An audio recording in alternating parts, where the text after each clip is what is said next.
안녕하세요, 여러분. 오늘도 여러분과 함께하는 시간, 내면의 소리, 평정심입니다. 남편을 위해 헌신하며 살아온 내 인생, 문득 돌아보면 나는 어디로 가고 있는 걸까요?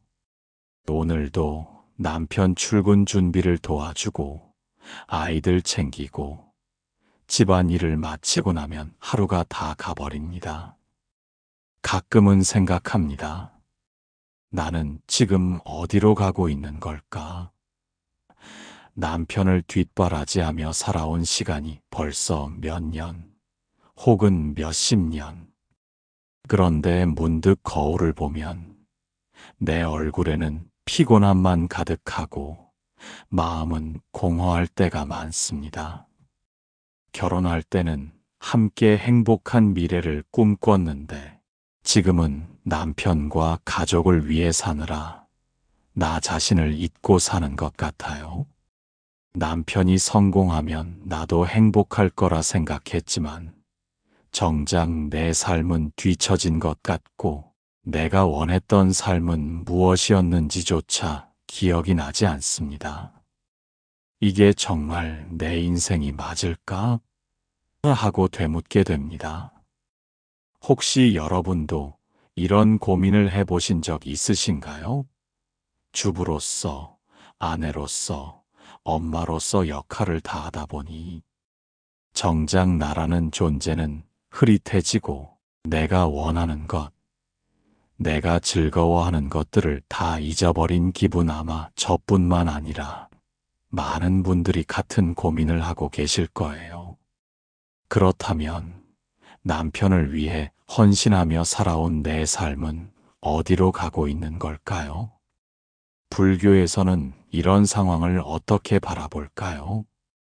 오늘은 불교의 가르침 속에서 나 자신을 잃지 않으면서도 행복하게 살아가는 길을 함께 찾아보겠습니다. 끝까지 함께 해주세요. 당신의 삶도 소중하니까요. 마야는 평범한 주부였습니다. 남편을 위해 새벽부터 밥을 짓고 아이들을 돌보며 하루를 보냈습니다. 시간이 지나면서 그녀의 삶은 점점 더 가족을 위한 것이 되어갔습니다. 젊은 시절 좋아했던 그림을 그릴 시간도, 친구들과 웃으며 차 한 잔 마실 여유도 사라졌습니다. 어느 날 그녀는 문득 거울 속 자신의 모습을 보았습니다. 피곤한 얼굴, 깊어진 주름, 그리고 공허한 눈빛. 나는 어디로 가고 있는 걸까? 내 인생은 남편과 아이들을 위한 것일 뿐인가? 라는 질문이 떠올랐습니다. 하지만 그녀는 곧 스스로를 다그쳤습니다. 이건 내 역할이야. 좋은 아내, 좋은 엄마가 되는 게 내 삶이야. 그러던 어느 날 마을을 지나던 한 수행자가 그녀의 집 앞을 지나가고 있었습니다. 그는 사람들에게 불법을 설하며 걸어가고 있었고 마야는 그의 이야기에 자연스레 귀를 기울이게 되었습니다. 수행자는 부처님의 가르침을 전하며 이렇게 말했습니다. 자신을 사랑할 줄 아는 자만이 진정으로 남을 사랑할 수 있습니다. 마야는 이 말을 듣는 순간 가슴이 두근거렸습니다. 나를 사랑하는 것이 먼저라고? 그녀는 항상 남편과 아이들을 위해 희생하는 것이 사랑이라고 믿어왔습니다. 그런데 수행자의 말은 전혀 다른 의미였습니다. 마야는 용기를 내어 수행자에게 다가가 물었습니다. 스님, 저는 평생 남편과 가족을 위해 살아왔습니다. 하지만 이제 와서 저 자신이 사라져버린 것 같은 기분이 듭니다. 저는 어떻게 살아야 하나요? 수행자는 조용히 미소 지으며 말했습니다. 한 가지 이야기를 해드리지요. 옛날에 한 여인이 있었습니다. 그녀는 매일 우물에서 물을 길어 남편과 아이들에게 주었습니다. 하지만 그녀의 항아리는 깨진 부분이 있어 물이 조금씩 새어나갔지요. 여인은 괜찮다고 생각하며 매일 물을 길었습니다. 그런데 시간이 지나자 그녀는 점점 지쳐갔습니다.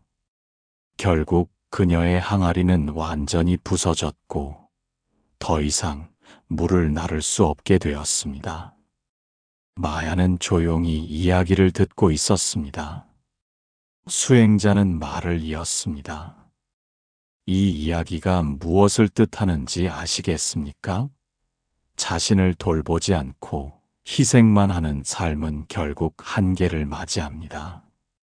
깨진 항아리를 그대로 둔 채 물을 계속 나르려 하면 결국 항아리도 여인도 모두 지쳐 쓰러지게 되지요.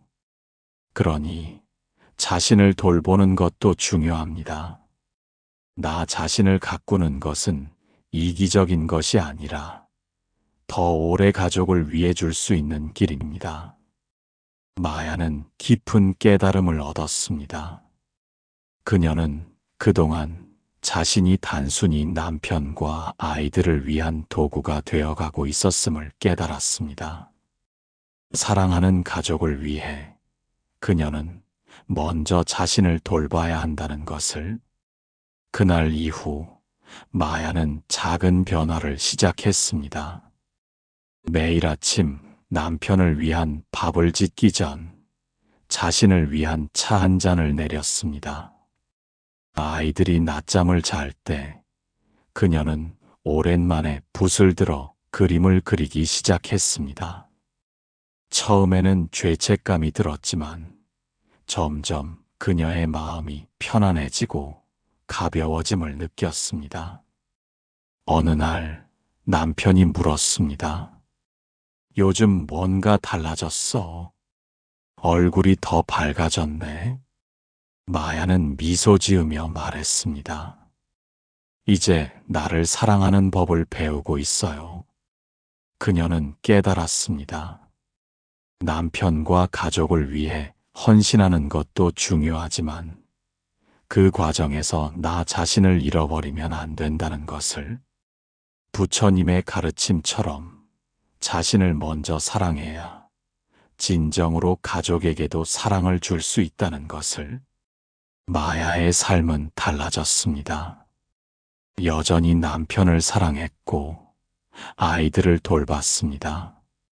하지만 이제 그녀는 자신의 삶도 함께 살아가고 있었습니다. 그리고 그녀는 더 이상 자신에게 묻지 않았습니다. 왜냐하면 이제 그녀는 스스로 자신의 길을 걸어가고 있었으니까요. 불교에서는 인생을 인연의 흐름으로 바라봅니다. 우리는 남편, 아이들, 가족, 사회와 끊임없이 관계를 맺으며 살아갑니다.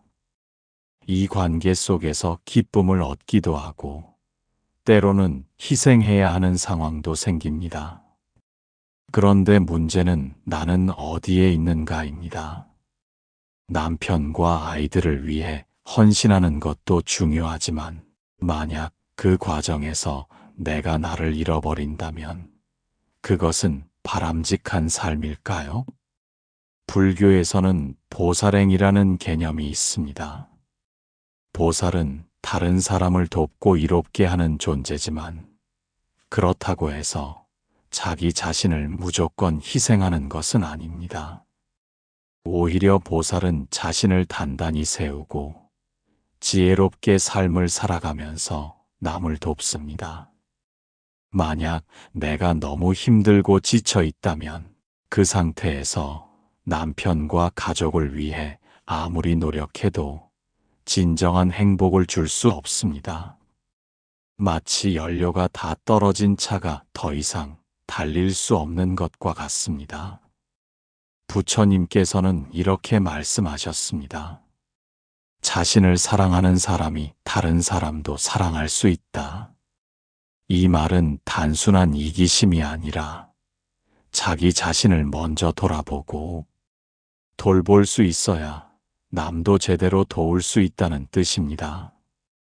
내가 행복해야 가족도 행복해질 수 있습니다. 만약 희생만을 강요하는 삶을 살고 있다면 그것은 건강한 관계가 아닐 수도 있습니다. 또한 불교에서는 중도라는 가르침을 강조합니다. 중도란 극단으로 치우치지 않는 균형 잡힌 삶을 뜻합니다. 만약 가족을 위해 모든 걸 바치면서 나 자신을 완전히 잃어버린다면 그것은 바람직한 삶이 아닙니다. 반대로 나만을 위해 살면서 가족을 외면하는 것도 옳지 않겠죠? 중요한 것은 균형을 찾는 것입니다. 남편을 뒷바라지하는 삶 속에서도 내 삶을 주체적으로 살 수 있는 방법을 찾아야 합니다. 그러면 우리는 어떻게 해야 할까요? 불교에서는 먼저 자신의 마음을 살펴보라고 합니다. 지금 내 마음은 어떻습니까? 혹시 늘 피곤하고 지쳐 있지는 않나요? 억울함과 불만이 쌓여 있지는 않나요? 만약 그렇다면 지금이야말로 내 삶을 다시 돌아볼 때입니다. 나는 무엇을 좋아했는지, 무엇을 원했는지, 앞으로 어떤 삶을 살고 싶은지 생각해 보세요. 남편과 가족을 위해 살아가는 것도 중요하지만 나는 이 세상에 나로서 태어난 소중한 존재라는 사실을 잊지 말아야 합니다. 결국 내 인생이 어디로 가고 있는가를 결정하는 것은 나입니다. 다른 누구도 아닌 내가 선택하고 내가 방향을 정할 수 있습니다. 지금부터라도 나를 위한 시간을 조금씩 만들어 보면 어떨까요? 불교에서는 작은 실천이 큰 변화를 만든다고 합니다. 오늘부터라도 나 자신을 위한 시간을 조금씩 가져보세요. 그것이 내 삶의 방향을 찾는 첫걸음이 될 것입니다. 오늘 영상 내용이 도움이 되었다면 여러분의 생각과 경험을 댓글로 남겨주세요. 내일도 의미 있는 영상으로 찾아뵙겠습니다. 우리가 내일 다시 만나기 위해 지금 구독과 좋아요를 눌러주세요. 내면의 소리, 평정심이었습니다. 내일 봅시다.